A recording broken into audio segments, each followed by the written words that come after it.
2 minutes? Bo, are you crazy? A minute and a half. I don't know how to say hello in less than 10 minutes. So, Free Trade Alliance is what I'm here to represent. A lot of you have heard a lot about Free Trade Alliance. It's been 20 years since the community decided to have this organization to lead the efforts into international business, to make San Antonio a hub for international business. And we do it with our partners, the Greater Chamber, the Hispanic Chamber, and other chambers in our community. We do 3 things, and we try to do those very well. I'm giving you an advertisement right now, so before I tell you what we're going to do this week. Export assistance, if you're interested in exporting, whether service or product or whatever, we have a process that would help you to do that, and we even take you to wherever you want to go in the world to sell your product. Number 2, foreign direct investment. We have an incubator where we attract foreign companies to come to San Antonio, that want to come to San Antonio, and establish themselves. We have a self-finance process that is very helpful. We have 33 companies incubating right now, and we just issued a press release of a Chinese company that just signed up with us, and we have a Canadian company that is signing into the program as we speak. We also help Economic Development Foundation in attracting businesses that want to come to San Antonio. And lastly, we do what we're doing this week, which is advocating for the issues. Our issues are sometimes not very well known to all of you, because you're doing a fantastic job growing your business, doing what you do. But international business and some of the activities that are happening in the Congress affect, hopefully positively, but in a lot of places negatively. We have 5 issues. The first one, of course, is kind of homegrown, because we have the North American Development Bank in Antonio, when Antonio Flores is here. The 2 presidents have decided that the bank is important enough to add some capital to it. So 20 years ago, it started with $450 million, which is half from Mexico, half from the United States. And now we need some more, because the need for the bank and the work that they're doing is very important to the border community.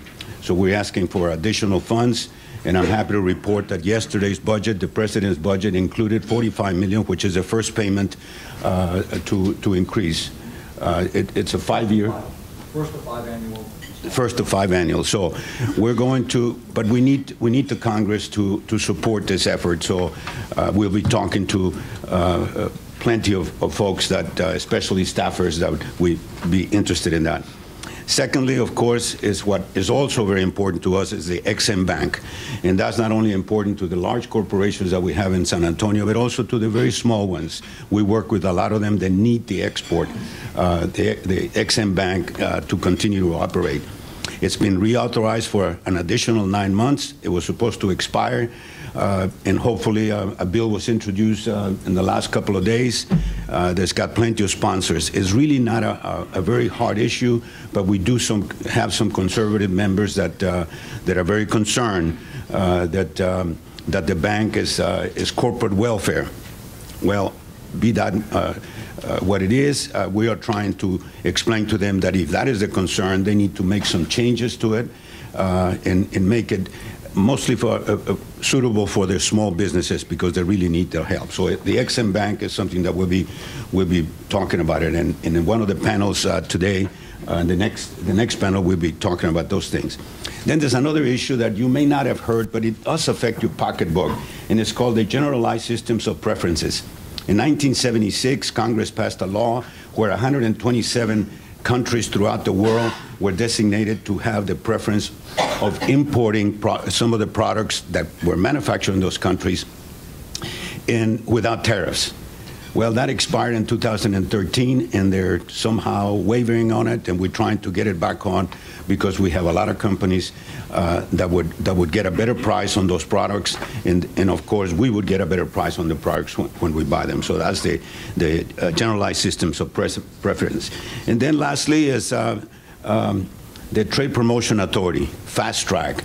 The president needs that in order to negotiate trade agreements, and right now The administration is involved. The United States is involved in negotiations on the transatlantic and the trans-Pacific trade agreements. This is the largest agreements. We get those done, I think we'll be on a level, playing level field when we're dealing with other countries. So we're asking the Congress, and I'm happy to report to you that there's a lot of positive information that is coming out of Congress, that they will pass it and the president will sign it. And then, of course, when they finish the two trade agreements, right now there's nothing we can do because they're being negotiated. But without the Trade Promotion Authority, the Congress will start amending those agreements, and it'll become a mess. So the president needs to negotiate them, send them to Congress for an up or down vote, and we're asking them to please give the president the authority to do that.